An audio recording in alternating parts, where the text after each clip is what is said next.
Okay, everyone, welcome to the Jeff and Jerry Show.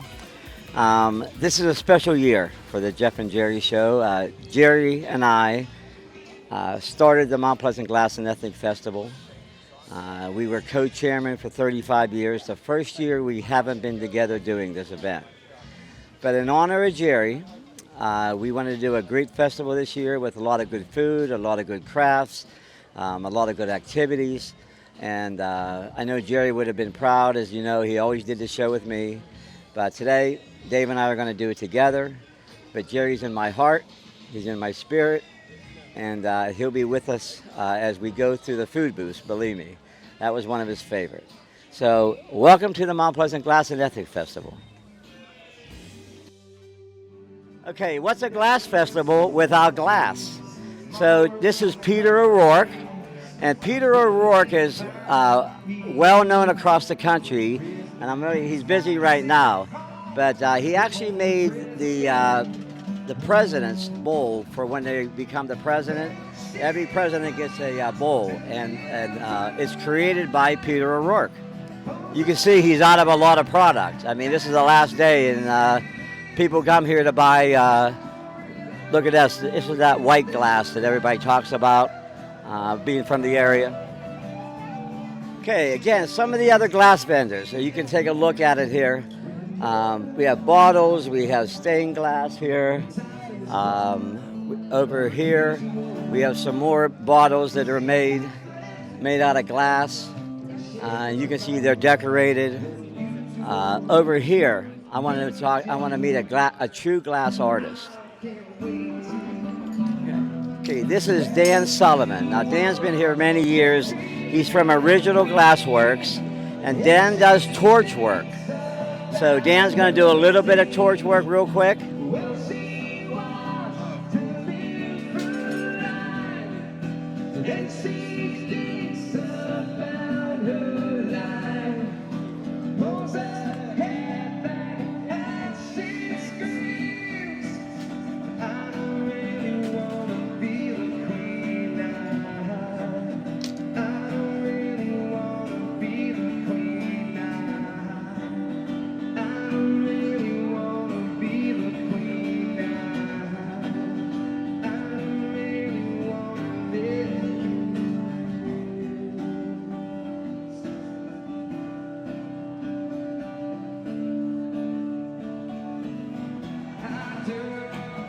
So right now I'm pulling out this point for an ornament. That's the trickiest part, is to get it to be on center. So then the rest of it will end up being more symmetrical in the end. This material's fairly thin, so I have to heat it up nice and evenly. And right now I'm gonna make a little marble on the end here and then attach that handle back onto it. And then I'm gonna be able to shape it up and twist the glass different directions to give it that pattern in the end. So this technique is called flame working, where I'm using a blowtorch running on propane and oxygen. And you got a wide variety of techniques to make different things. So right now I'm kind of riding just the top of the flame to heat it up nice and evenly. I'm turning it one direction, and all those clear lines that are on the inside are going to start to twist, and then it'll give you that netting pattern. So now that I have that heat built up, I'm turning in both hands there at the same time, keeping everything level and on center. And now I'm just going to let it cool back down. And then once I heat up the next section, I'll twist the opposite direction, and then I'll puff into it to shape it up. So constantly turning, keeping the glass on center here. I better get that mouthpiece. There we go. All right. How long have you been doing this, Dan? I've been working with glass for about 20 years now. All right. Took my first class in 2002. Studied out in Canada for a 3-year program. And it's about 10 years full-time now. You know, Dave, I've been working on my glass artistry classes, too. Dan says I'm probably excellent. I think you put me as a category. So just a natural, you know? Got to have the hand-eye coordination. Now, Dave, you know, I worked on this earlier with Dan, and well, I did some work ahead of time so that I did that first piece for him. We could go over there and you could point to the ones you made. Well, I think they're all sold. Oh, okay. That's right. I did sell a bunch of those this weekend. Okay. So right now I'm going to add a little bit of water to that groove I put in it, and it'll break right there. That way it won't crack. Yeah, well, we want it to crack off of there so I can finish the top of it. Got these special tweezers. I'm going to open that hole up a bit more. So what actually is this going to be when it's done, like a little vase? It's a Christmas ornament, so I'll end up putting a Christmas, the ornament cap on top of there, hanging on the tree. So I got that display over there with a bunch of them already that I made this weekend, or that I made previously. But the ones I made are sold already. Yeah, they sold out quick. Signed by Jeff Landy. I appreciate that too. They will be collector's items. So they look nice when you got the colored lights behind it and it's shining through that design there. This is the goblet I made on Saturday. What I end up doing first is I make that foot, and then I made the stem for it, and then I made that cup, and then I put them all together. And the trickiest part is to get everything to be on center. So it's not twisted. Right, so it doesn't, so it's not very, when I turn it, nice and level, not very wonky. And the fact that I didn't have a kiln to anneal it, I just annealed it in the flame by slowly cooling it down. It survived, so that's going to go on my shelf with all my other Mount Pleasant goblets I made. There you go. Yeah. There you go. 'Cause I don't normally make these guys because they're really difficult to make. And so then that, when I go to sell it, it's going to be at a higher price. And that's why I basically stick to the jewelry. It's a nice, easy sell. Here's a fun one I made last night where I sculpted a face out of it. The crowd digged that. They had fun watching that one. Okay. Well, Dan, you're the best, Dan. I'm glad to be here. Okay, You're the best. You're the guy who puts this all on. I can't imagine how stressful it must get. We wouldn't be the glass vessel without you. I appreciate that. You guys have a good day. Thank you. Okay, as everybody knows, I'm drawn to the food. Right here we have a gentleman who I think, for his barbecue food, I think he's one of the best we've ever had in 35 years. I want to show you a little bit of his brisket, which is my favorite. So Anthony, Yes. how long did it take you to cook this brisket? 12 hours. 12 hours? 12 hours, yes. Okay, well, let's cut a little slice, and I'm going to show the people just a little one. Anthony was an award-winning barbecuer from Texas to the East Coast. Look at that. You see the juice? You see the juice out of that? That's really the technique you want, where it's still juicy and not dry, but it's well done.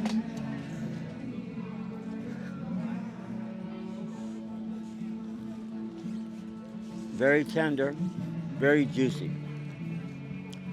But Anthony's one of the best we've ever had here doing barbecue food. I appreciate that, Jeff. Thank you very much. Okay, we're coming up to some of the cabins down at Old Town, and I want to talk to Rick, who is the president of the Mount Pleasant Historical Society. Am I right? That is correct, Jeff. How are you doing? I'm good. And Rick, you were, I think there were some characters down here this weekend. Can you tell me who they were? Oh, well, we had coal miner Gene. He was teaching everybody about the art of coal mining and the history around here. We've had various characters. It's been a fun festival.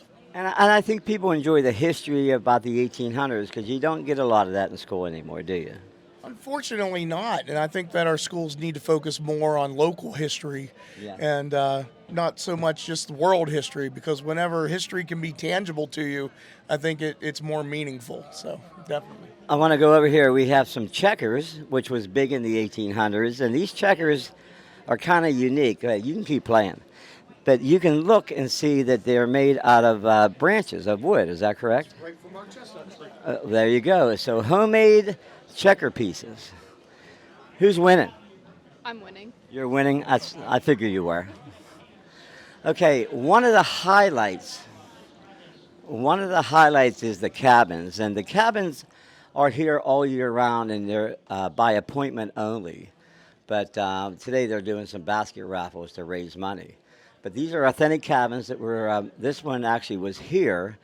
If I told the story earlier on one of the shows, this cabin was found inside of a house. And there you go. There's some pictures of how it was found. It was documented by the Historical Society.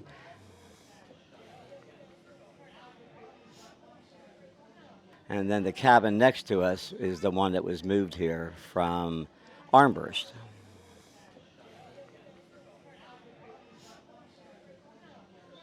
There's so much fun anything like that right now. So, but yeah, so that's kind of what I do. I just kind of do that and everything. So.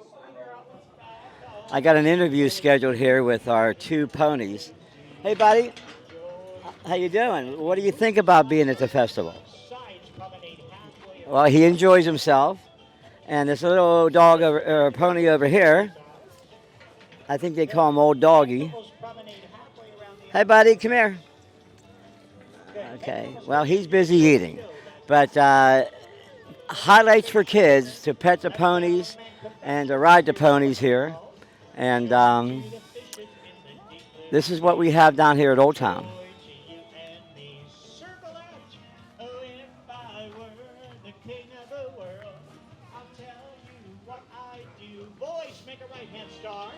To have my fun. Left Allemania corner. Come back to a do-si-do. Go back to the corner. Left Allemania. Come back to the right, left grand. Joy. Like that, Doctor. Okay, well, as you saw down in Old Town, we have a weather stone to let us know how we're doing here weather-wise. It's really never wrong. Some weathermen and some weatherwomen are wrong. That stone is 100%. So that's what we go by. We don't go by the weather reports on TV.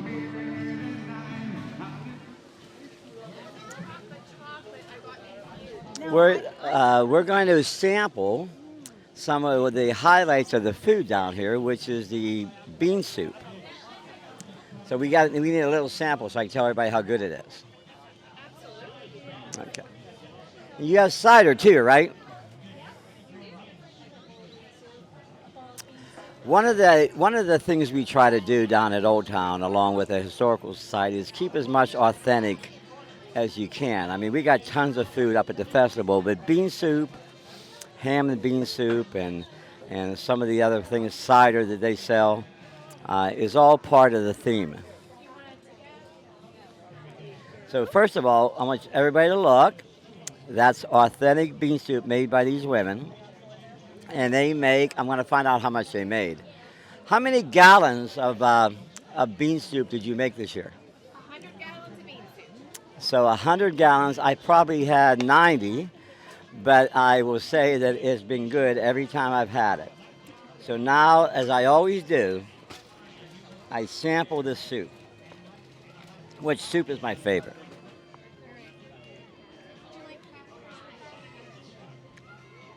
Very good. And what I like about ham and bean soup is it's got that real deep, rich flavor of ham and bean. So there's a little sample of what it looks like that I'm going to be putting in my mouth here. Would you like any crackers for that soup? Well, we're going to take a break. I'm going to finish my soup, and we're going to keep walking around.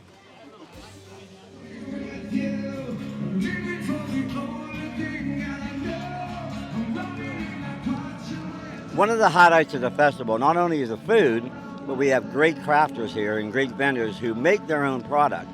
Today is Rico from Mount Pleasant. Rico, how long have you been doing this? This is my 4th year, I think. Okay, and I told you I admire how good of artwork and how woodwork that you do. You make all this yourself, don't you? Yeah, me, my wife, my sister, and one of my good friends. Is this something that you do this as a hobby too? Because you have a regular job. Yes. This is just a hobby I do. I mean, mostly just do it for the Glass Festival. So, Heidi, we're going to bring Heidi over here. Heidi is Rico's wife, and I know there's always a good woman behind a good guy. Right, Heidi? Absolutely. Okay, so how many hours do you guys put in doing this? Hours? I have no idea. We did all this in like 3.5 weeks, but he had a sweatshop in the backyard. My house looks like a disaster. Is that right? Now, he works day and night, though. Yes. He works till about 1 o'clock in the morning. Yeah. Doing it, yeah. Well, listen, it's a nice little family thing, husband and wife and sisters and children, and I think it's a great booth. It's one of the best booths we have here. Thanks. Thank you. Appreciate that. Okay, we're going to move on. Thank you. Okay, so now I'm behind the scenes at the St. Pius Polish booth. Okay? So, you know, very seldom do people get behind the scenes like I am. But let's open this up, and this is their kibasi and sauerkraut. This is the cabbage and noodles, and this is the famous pierogies that they sell a ton of. So we're going to take one pierogi because we're going to tell the people how good it is. I need a bowl. They want a pierogi. Dave, you want a pierogi? See, I like, you know, Dave's not eating today. Can I have a fork? Oh, I believe it. Now the key to a pierogi, okay? Is it the dough on the outside or the cheese on the inside? The dough on the outside. And is it now? This is not fried. This is boiled. Correct. And butter and sauerkraut. Am I right? Yes. Okay. Well, ladies, I want everybody to say who they are here. Your name? Marlene. Seeger. Marlene and Diana. and Diana has been here many years because Diana's husband was co-chairman of the festival for 35 years with me. So there's the cheese. Okay, there's the dough, and then here it goes, There we go. and it's perfect pierogi. It's a perfect. It's not Mrs. T's. I know that. No way. Okay, They're cooking them right now. look at that. Here we go. Here's a platter. That would be a platter.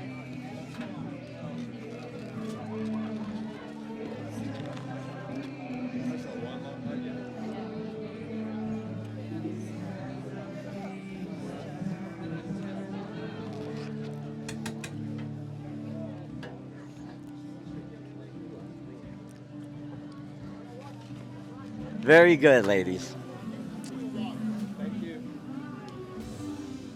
And Michael Chan is the owner of that booth. Michael, it's good to see you again this year. Yes, good to see you, Jeff. Okay, how many places a year do you go to? Right now, I retired, but most of the shows I handle to the kids. You hand them to the kids? But I know you come here. Yes. Okay, you've been here a long because time. of you and the class festival. Yeah, but you've been here a long time, haven't you? Yes, I think it since I remember 1987. Okay, that was the first year? Yes. Okay, well, that's very good, Michael. And Yeah. how many chicken on a sticks do you think you do this weekend? I think over 1,000. Over 1,000. You're well known for chicken on a stick, Right. aren't you? Yes. All over the country, aren't you? Yes. We next week we will attend the Texas State Fair. Texas State Fair? Yes. Okay, well, I'll have to come down and visit you because I do like your chicken on a stick and your rice. Right now we attend many state fair in the country. How many? Many. Many, okay. How many kids do you have doing this with you? I have four children, and all of them do this one job. Okay, and I want to tell a real quick story about you. You were from Vietnam. Yes. North I Vietnam. escaped from Vietnam. You escaped, and they, Yeah, 1980. 1980, and the government took all your property. Yeah. And then you came to this country because you wanted to start fresh. Because I was interpreter for McVie, so they treat me badly. Because you were an interpreter. Yes. So I had to escape, and our boat sunk at the sea, and the fishing boat from Thailand came on time and picked up to the shore. Okay.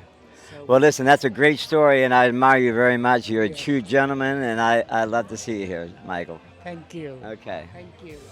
Thank you. I think what creates the atmosphere for this festival is not only all the food and the glass and the crafters, but it's really the churches, the nonprofits who come out here and make homemade food. Visitation Church, one of the churches in Mount Pleasant, Catholic Church, does pizza, cavatelli. They do a pankruski. They do gnocchi, and my favorite, cabbage rolls, are scratched out. That's a lot of people. That's a lot of people every year. Over 700. 700. Oh, a little over 700 we prepared, and we sold out last evening. Yeah, we sold out in 2 days.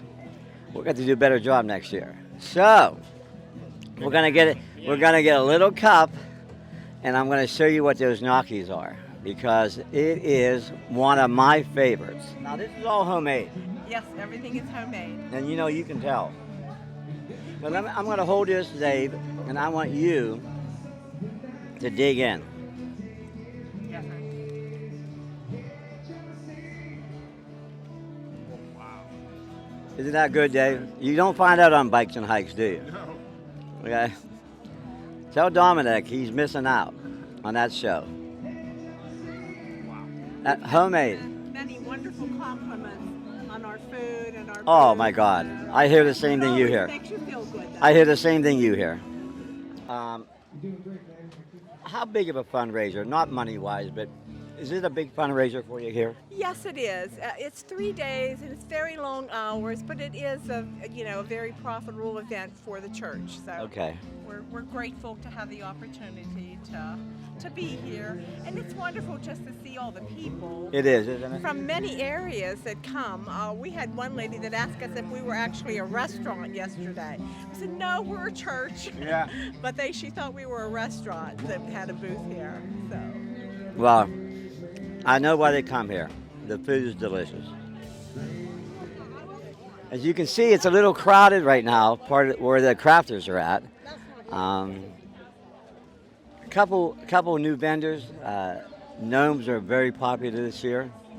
Vendors who do different types of wreaths. The new, I think one of the popular things is these plates in the middle that are decorated. This is a unique booth. These are coasters, and they have a ton of different kind of coasters that you can buy here.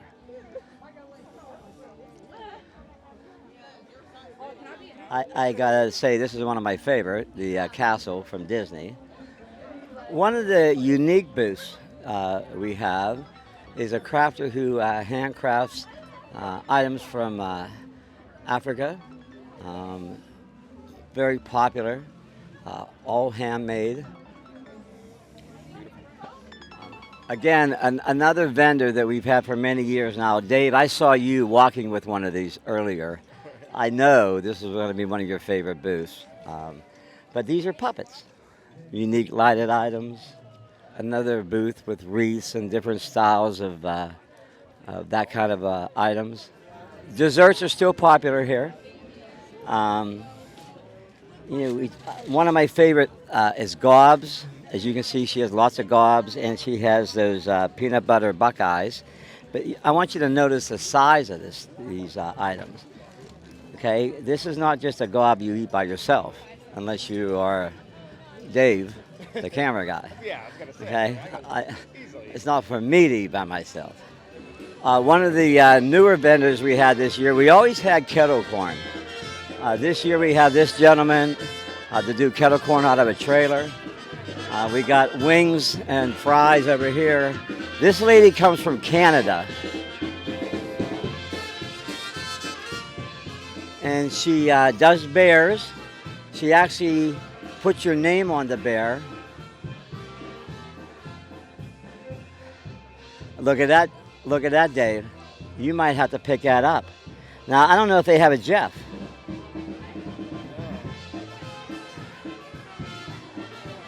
And of course, there's no Jeff.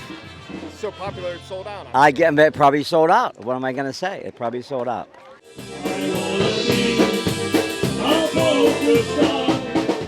We have Mike here. And Mike, this is your dad's or your band. It was my grandfather's band, actually, like a million years ago. My dad, my uncle had it for years. They split apart. They came back together. My dad and my uncle retired in the 90s. In 2005, we put the band back together as a way to carry on my grandfather's legacy. I've got cousins. Everybody in this band has a tie to what we're doing or to what my grandfather, Joe Peremka, did. And I'll tell you, I admire the fact you still do polka. Because polka music is hard to find today. Well, it is. And it's funny because I felt like, when I was little, my dad would bring me up there with him to sing and to play. And there was a time where, I didn't think it was cool, but I figured it back out again. But I bring my daughter and my son with me now, which is funny because I feel like I'm trying to do my part to move it forward. So. And you know why I like Mike? He carries on the tradition of polka music. He's a nice guy. He's a Penn State guy, okay? But it takes people to ask us to play, though. So you talk about the part that I do. But the fact that we have the Mount Pleasant Glass Ethnic Festival to come to, that's equally important because we can play all we want, but if we don't have a place to play, yeah, we like to spread it out. Okay, one of my most favorite food is a dessert. Now, Jerry, when Jerry was here with me, this is where Jerry would end. We would get a piece of Sandhill Berries dessert. Jerry would sit on his table. We would do the show. We would come back, and Jerry would pick up right off of that and keep on walking. But he spent more time eating Sandhill Berries desserts than doing the rest of the show. But Dr. Lynn, I want to thank you for coming to the show. Thank you. And thank you for coming to the festival, by the way. Great job this year. Well, thank Very you. good. What is the most popular dessert that you have? In Mount Pleasant anymore, it seems like it's cheesecake. Is that right? Yeah, we thought it was always our glazed pie with the fresh berries, but right now I think it's a competition for the cheesecake. I'm not sure why people are migrating to that. Do you mind if we get a sliver of cheesecake so that if they could do it for you? I just want to show the people what your cheesecake looks like. Okay, we're going to set it right down here. So, Doc, you want to sit with me for a second? We're going to ask these people to excuse us for a minute. Okay, so this is what's been popular in this area, you said. This cheesecake is it. Okay. Now, you make your own strawberry, raspberry glaze? Those raspberries were picked yesterday. Is that right? Yeah. That fresh? Right. The cheesecake is so creamy. If you look the way I'm cutting it, it's just like you have to scoop it. Mm-hmm. You really don't cut it. No, we don't want it to be hard where you cut it. Oh, very good, huh? You know what Jerry was talking about. I do. That's why he sat here for an hour. That's right. Savored it. When you eat it, all the flavors explode in your mouth. It is so rich. It stays in the oven for hours. Is that right? And we leave it in all night to cool. One of the booths that everybody comes for at Sandhill Berries when they come to the Glass and Ethnic Festival in Mount Pleasant. Well, what a show. It's always a show that's fulfilling because, we stop at most of the food booths. But it was fun to see the crafts. It was fun to see the people. It was fun to have Jerry standing beside me as I walked. And even though you didn't see him, I could feel him. The festival this year has been in honor of Jerry. He was with me, as I said earlier, for 35 years. We did the festival together, and this year we honored Jerry with this event. So thank you for visiting the Mount Pleasant Glass and Ethics Festival, and we're going to see everybody next year.